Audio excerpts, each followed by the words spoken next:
नमस्कार दर्शक बंधु। आज आम इवनिंग स्नैक्स ने अटा पिज्जा विथ बॉइल्ड एग बनाऊे। मुझे गोटे ग्लास रे अटा नहीं बाउल रे गोटे बाउल रे मु दही नहीं से गोटे चम्मच चीनी ऐड करुँची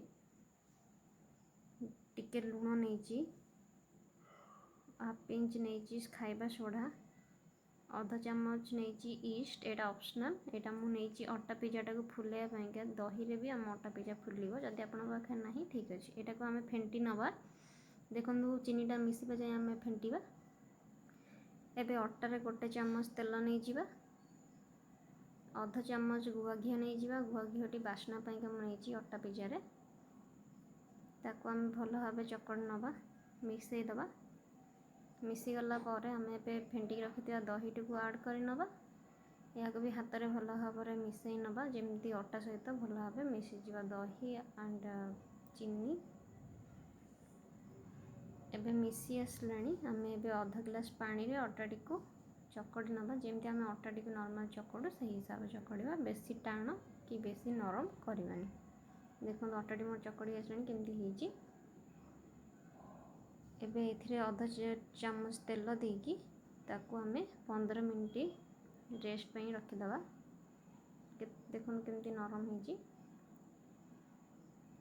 15 मिनट रेस्ट पर आम चकड़ नवा हाथ आउ थे ताकू गोटे प्लेट रे स्पेयर कर नवा हाथ रे ही स्पेयर करेंगे आउ साइड टिके मोटा रखिए पिज्जा पाइंका सेटा भल डोटा रहिबो। कंटा चामच आम कणा करना जमी कड़े पकेले आमर फुलबनी। एबे 2 चम्मच टमाटो सॉस मु नहीं डोरे आम चारे स्पेयर कर नवा।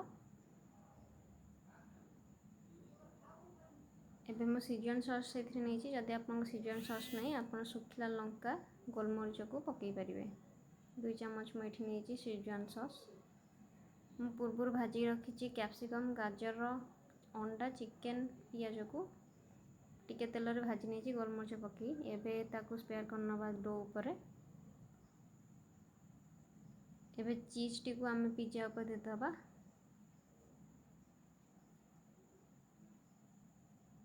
पूरा स्पेयर करके आपन देबे चारिपटरे आपन क्वांटिटी निज हिसाब नहीं पारे। एबे गोलमरीच आम टिके स्प्रिंकल कर नवा पैन ने बटर टी गरम करना पैन टी स्लो फ्लेम रे रखिए। एबे पिज्जा टी को तापर पकाइबा तापर रखी पिज्जा टी को घोड़े नवा 5 ରୁ 8 मिनट जाए बेसी समय नेबेनी नहले तल लगी जाइए। 5 मिनट पर आम पिज्जाटी प्रस्तुत हो जाइए। एबे आम अंडा सिझे नवा अंडाटी आम 20 मिनट रे सिझी जाइए ताको एबे आम कटिंग कर नवा अंडाटी को से आम गार्निशिंग कर आपन इच्छा अनुसार आप गार्निशिंग करेंगे। मुझे पियाज टमाटो सॉस धनिया पत्र गोलमरीच लुण रे करछि। मोर वीडियो केमती लगे लाइक शेयर प्लीज कमेंट करी जणाइबे।